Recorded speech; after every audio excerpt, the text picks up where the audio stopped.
All right, now I watched this video, Adam Friended versus Vaush, I guess his name is. That's the first I'd have heard of him. He's a socialist YouTuber, I guess. And apparently he's pretty well known. I'd never heard of him before. I think his name is Vaush. Kind of an interesting guy. His spin. See, socialism is one of these things like agnosticism, atheism. How you define it depends on who you are talking to, and it can get really, really, really complicated. But his particular spin that he mentioned right at the beginning seems to be what he calls market socialism, whereas the workers own the factory itself. Now, when most people are talking about here in America, when we're talking about socialism, you talk about Bernie Sanders or AOC, you're talking about socialism, they generally mean European social democracies, which technically aren't socialist countries. They are market economies with some socialist elements. For example, England has, the National Health Service. They've nationalized some of their industries and some of their services, but they're not technically socialist countries. They're market economies, most of them. That's even true in the United States. We're a capitalist society with a couple of socialist elements, like Social Security. So the conversation gets really complicated. What he seemed to be talking about was something that he's calling market socialism, wherein the workers own the company itself. Most people, when they're talking about socialism, usually mean the state owns the means of production. That's what most people mean. He means something a little different. His spin on it is kind of interesting. I may go looking through his videos to see him explain his ideas about that more fully, because I thought it was kind of interesting and intriguing. Now, one thing I got to say, caveat, right at the beginning. So I'm watching the video and I think this guy's pretty bright, and I'm like, okay, he's making interesting points. Then he says something that is just like astonishingly ignorant, like ignorant from another planet. And I did a double take and I'm like, did he actually just say that? And I went and rewound it and played it over, and sure enough, he said it. Now, the best case scenario for him, the best I can imagine, is that he either didn't really mean it, or I don't really know how to explain it. It was something so wildly ignorant, like from another planet. Be like if you're listening to a history debate and someone says, you know that the United States and the Nazis were allies in World War I. And you're like, what? Huh? He said, literally, that the Soviet system, there was all this artistic innovation encouraged under the Soviet system. And I went, my head exploded.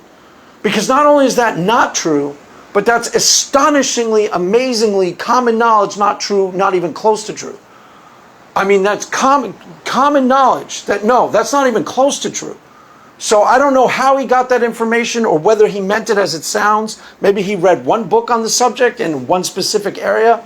But no, in general, and you don't have to take my word for it. Again, this is common knowledge. If you know anything about the Soviet Union, you know that this is totally not true. Common knowledge, for example, if you're talking about big creators like Shostakovich or Sergei Eisenstein, who were under the Soviet system. Okay, Sergei Eisenstein, for example, was a really innovative director. If you take a film class, they're going to mention Sergei Eisenstein in the film class. They're going to probably show you Battleship Potemkin, and you're going to analyze the film. Why are they going to show you Battleship Potemkin? Because that was the film that the state insisted that he makes. Basically, the state never stopped harassing their artists and their creators. You can name any name you can think of. I haven't looked up those two particular names. I just know it was a common pattern in the Soviet Union all the time. They were constantly harassing, constantly persecuting the artists of the time, demanding. This is why his famous movie is Battleship Potemkin, because it's famous battleship in the Glorious Revolution. Constantly demanding that their artists, with Shostakovich and Leningrad Symphony, same ideas. Constantly demanding that their artists produce art that glorifies the Soviet Union, glorifies the worker, glorifies the socialist revolution. And if they didn't, oftentimes they were jailed or they were persecuted. And they were constantly being called into before the carpet and constantly being told, and people were going through their works, censoring their works, and even people who joined communism on purpose, like Bertolt Brecht, found the same problem. He was a communist. He became part of the East German he went to East Germany to become part of the system. He was a communist, and he's like one of the famous playwright, famous director. Same thing happened. So they were famously persecuting their artists all the time. And as far as innovation, there was almost none to speak of. So I don't know how he got this idea that there was innovation going on in the society, because this is a really famously well-known thing.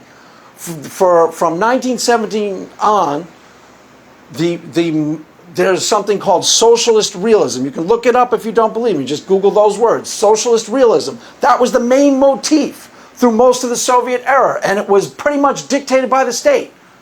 You made art that glorified the workers' revolution. It was the motif of almost everything, and you didn't vary from it. And as far as innovation, none to speak of. There's a style of architecture famously known as Soviet bloc architecture, and it's exactly what it sounds like. Every single building produced under the Soviet system looked almost exactly the same. No innovation to speak of. No innovation to speak of. I saw this with my own eyes. This is a famous thing. This is a really well-known thing. So I don't know how he thinks that the Soviet Union was famous for innovation versus the West, because that's completely and utterly not true. It's the exact opposite. It's so wildly not true that, I was really freaked out by it and thought I might have misheard him. For example, the cars of the Soviet era. One or two types of cars that everybody drove. They all drove the same car. Everybody kind of knows this. If you don't know this, look up Soviet bloc. Look up Soviet bloc architecture. You'll see pictures of the buildings. They all look exactly the same. All look exactly the same. I saw this with my own eyes. I was in East Berlin. Summer the Berlin Wall came down. I went to East Berlin and went from East Berlin to West Berlin. Went over where the Berlin Wall was. And you could see this with your own eyes. It's really obvious. East Berlin, every single building looked exactly the same. Soviet bloc style architecture. Everyone was driving the same cars. Everyone was wearing the exact same clothes. Jeans were a hot commodity. Behind the Iron Curtain. Jeans were a really hot commodity. Western music. Václav Havel does this whole thing that he would talk about where he was really into Lou Reed, because there was no innovation in music, there was no innovation in architecture, there was no innovation in the clothes they wore, which leads me to the point. And this is famous. You can Google this, you'll find out I'm telling you the truth in 3 minutes. Saw it with my own eyes. Which leads me to the point that Vaush doesn't seem to understand. Markets drive innovation. He's arguing that workers drive innovation, debatably. Markets for sure drive innovation. This is exactly how they do it. If I am making a product in a capitalist society, okay, there's a law of supply and demand. If I'm going to make a product and bring it to market, I have to differentiate it from other products on the market. That requires innovation. I either what? Build the better mousetrap, make it more functional, more useful. I do the proverbial building of the better mousetrap so I can sell it on the market. People want it more than other things because it's more useful. Or I make it look cool and snazzy. Trip it out. Tinker with the aesthetics. Innovate in terms of aesthetics. Both of those things happen all the time in capitalist societies because the market demands innovation. So the one thing that Adam was arguing about most completely was the creative destructive cycle. Happens in capitalism all the time, happens automatically, constantly, because, people demand new cool things. Everybody knows this. Everybody knows this. This happens in the real world. I'll give you one example from my own life. GoPro. Anybody remember that? I don't even know GoPro's a cool camera anymore. I'm not even sure. But at the time, GoPro became public, okay, I started investing at $30 a share, I think it was. It went right up right away to something like $90 a share. Why? Because GoPro was like the newest, coolest thing that everybody had to have. It was like the cool camera that you could go underwater with, and it was the best one out there. I don't know if that's still true.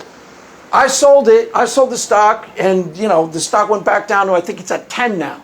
Because again, I'm not sure if it's still cool. I'm not sure if still it's the leading edge of the marketplace. Markets are constantly producing innovation because the market demands it.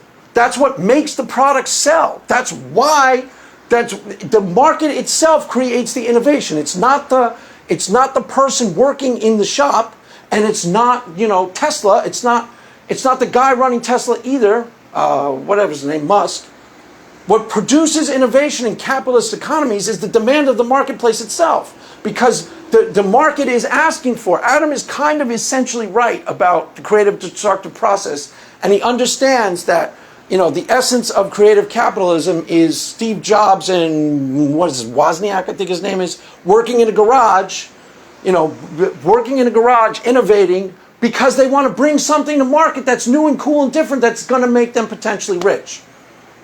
It's the market that demands the innovation. It's the market that produces the innovation, not anything else. That's why the Soviets didn't innovate, because they didn't have to. They had one type of car and everybody drove the one type of car, and you were issued the type of car. There was no reason to innovate the car.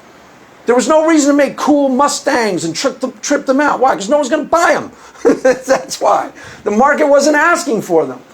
So that's the essence of what creates innovation, is cooked into the system in capitalism. Now, some of the things he's right about that I think pretty much Adam agrees about. We do live in an oligarchy, and it kind of stands to reason.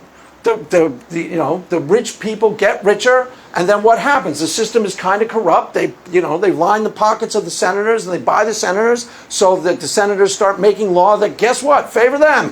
Favor them and protect their power. Gee, what a coincidence. He's right about that. And they're both right about the fact that, you know, we got to find a way to bring distribution back down so that power stops accumulating in the hands of the powerful. It's not necessarily capitalism that produces that. That's the thing. That's the thing. That happens in all societies. The powerful have a tendency to use their power to do what? Strengthen their hands, strengthen their position. They did it in socialist environments too. That's the point. Now, I like some of his ideas, and I like what he has to say in terms of criticism. I think he's kind of correct in most of his criticisms. And I thought it was an interesting conversation. I mean, ironically enough, one of the things that might work for the innovation that he's talking about, and he would never, I'm sure he would like recoil in horror at this idea, but I'm sure if you say to him Wall Street, he goes, ew, Wall Street is bad, pure evil, rapacious capitalism at its worst. But here's the thing that he might not have thought about. By the time a company gets to the point where it grows to the point where you are buying stock in it, has become what? A publicly traded company, publicly owned, which means what? When you buy a share of a company, you are actually sharing in the means of production. You are becoming partial owner of that company. That's what a stock certificate actually is. When you're investing in a company, you become partial owner of that company. And the stockholders vote on what happens, and the stockholders have a say in the direction and everything that the company does. So, one potential way to put into place some of the innovations that he's talking about, ironically enough, is a type of Uber capitalism, where you go work for Microsoft, and instead of them paying you just in wages, they pay you in wages and stocks. 70% of your money comes in wages, and 30% of it comes in partial ownership of the company. I think that'd be a really interesting innovation, and I think there's a lot of people who'd be interested in that, and it could produce some of what he's trying to talk about. I kind of like where he's going in terms of what he wants to happen. He wants to decentralize power, put it back in the hands of the people, and I'm all for that. Capitalism, ironically, does that more frequently than other forms of government. Like I said, normally when people mean socialism, they mean state-run economies. Nationalizing something like the healthcare system so that it stifles innovation. It's in the hands of a few bureaucrats. Everything is still being run by the powerful. It's just a different type of person who becomes powerful in a socialist society as opposed to a capitalist society. All the shots are still being called by the powerful. And the powerful are still in the business of, guess what? Accumulating power and protecting their power, even in the socialist economy. Now, the one thing I will say that always seems to me, while I always lean capitalism first, if you take away, and again, take everything I'm saying with a grain of salt. I listened to the video once through, and I certainly don't consider myself an expert on any of this. But here's one of the issues with socialism versus capitalism. If you take away government, and you go to a place like there's a black market economy or economy in a prison where there's no government involved, it's just people who invent the economy from the ground up. It's always a form of capitalism. It works almost the exact same way as capitalism works. because it's intrinsic to how people actually interact. If I'm a prisoner and I get a pack of cigarettes, I now have currency. And I can trade, I'll give you one cigarette if you clean the toilet. I barter and I trade, and I can collect my currency and build power off of my capital. It works the same way as capitalism. Now, there are pockets of the real world that function that are socialist in nature, that as far as I'm concerned are successful. There are kibbutzes in Israel that are socialist. There are co-ops that are socialist. But as far as I can tell, it is not intrinsic to people. The problem with socialism, more important than anything else, is that capitalism kind of works from the ground floor up. You take away society. Drug dealers, they become capitalists automatically. They're moving a product. And then they hire people out to work the street corners, moving their product. And if I buy out these guys, they all start thinking like capitalists because it's intrinsic to how people actually interact.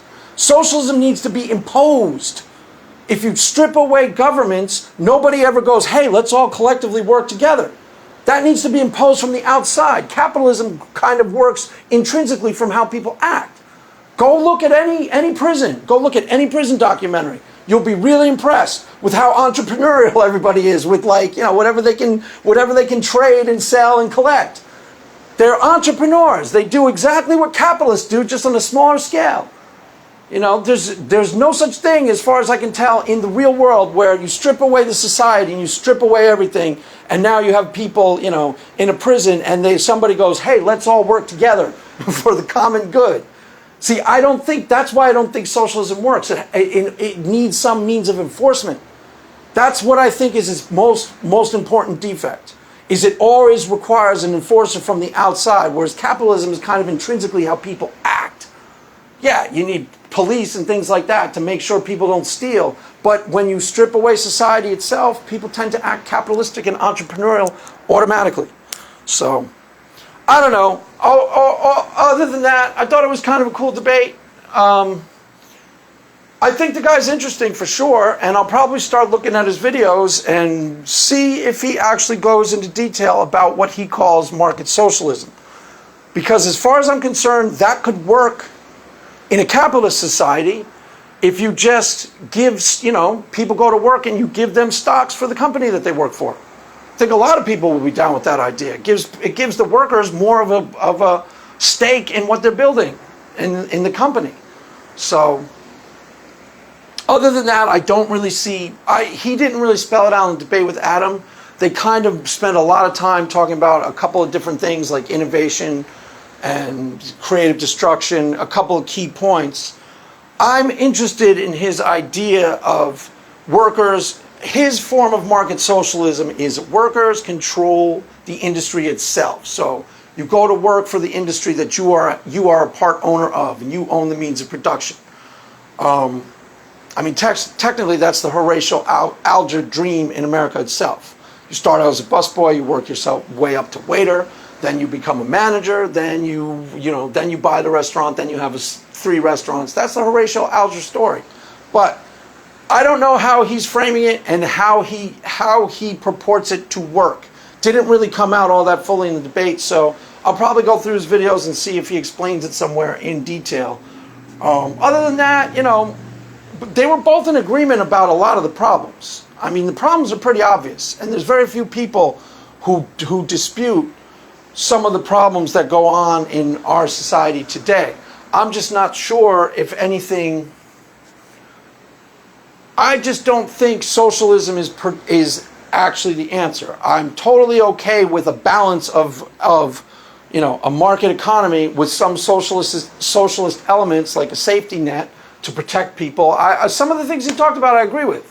There should be a strong safety net. There should be protections for people, when they lose everything. I'm in favor of all of that stuff, or for the most part, I'm in favor of a lot of that stuff. So. There you go. That's my analysis on the debate. Take it for what it's worth. Again, I only watched it one time, so that is all for now, kids. The mass has ended. Go in peace. Amen.